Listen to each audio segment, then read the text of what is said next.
Do you believe that God has exhaustive foreknowledge of the future? If not, then you probably use texts like Genesis 22:12 to support your position.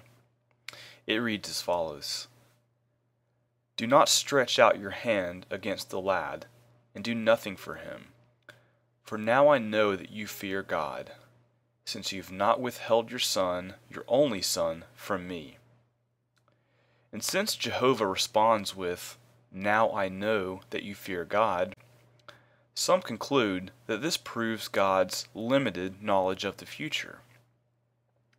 But is this what Genesis 22:12 really teaches? If so, then you're going to run into a slippery slope of limiting God's knowledge of the past as well as the present. And here's why. First, consider the fact that if God must test Abraham to find out what is in his heart, then this calls into question God's present knowledge of Abraham's dedication.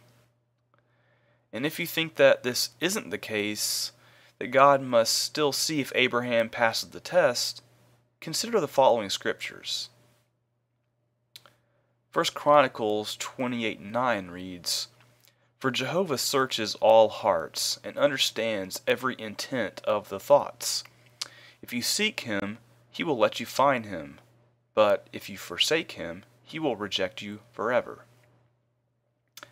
1 Samuel 16:7 reads, For God sees not as man sees, for man looks at the outward appearance, but Jehovah looks at the heart.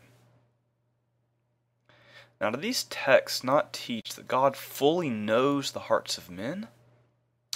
And would not texts like 1 Samuel 16:7 go against the notion that God would have to look at Abraham's outward actions to know his true intents?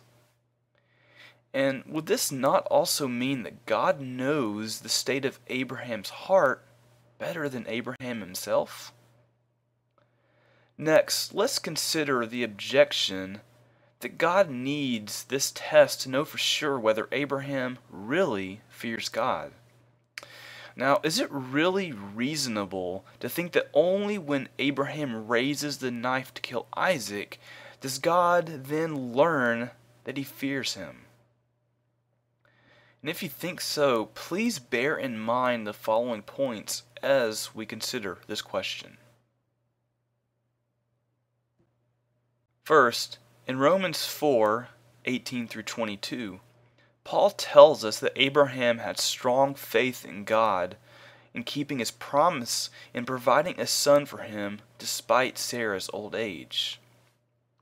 In hope against hope, without becoming weak in faith, and giving glory to God are phrases in this passage that reveal the fact that Abraham feared God all of these years, long before the test mentioned in Genesis chapter 22.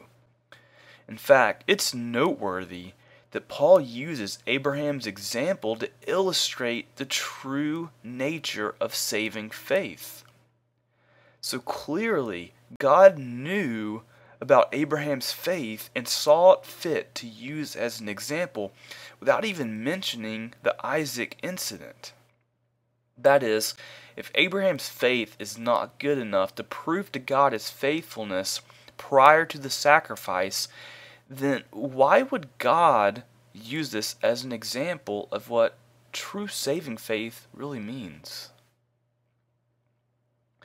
In Hebrews chapter 11, a portion of it is devoted to the faith of Abraham, charting his faith all the way from his call in Ur to the attempted sacrifice with Isaac.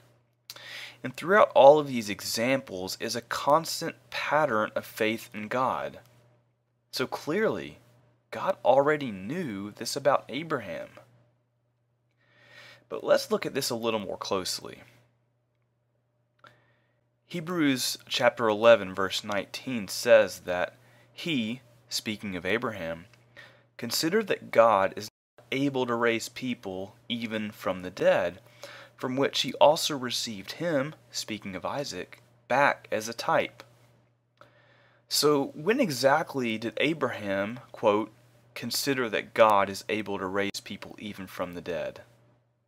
Was this after God had stopped Abraham from killing Isaac? Well, obviously not. So why would Abraham afterward think of this and put his hope in God when he already knows that God isn't going to demand the sacrifice of Isaac after all? So the point of Hebrews chapter 11 verse 19 is that Abraham was prepared to obey God's command, knowing full well that God could raise Isaac from the dead if he so chooses. And it was on the basis of this confidence that Abraham chose to obey God's command. And furthermore, on the basis of Genesis chapter 22 verse 5, Abraham had confidence and faith in God prior to his action.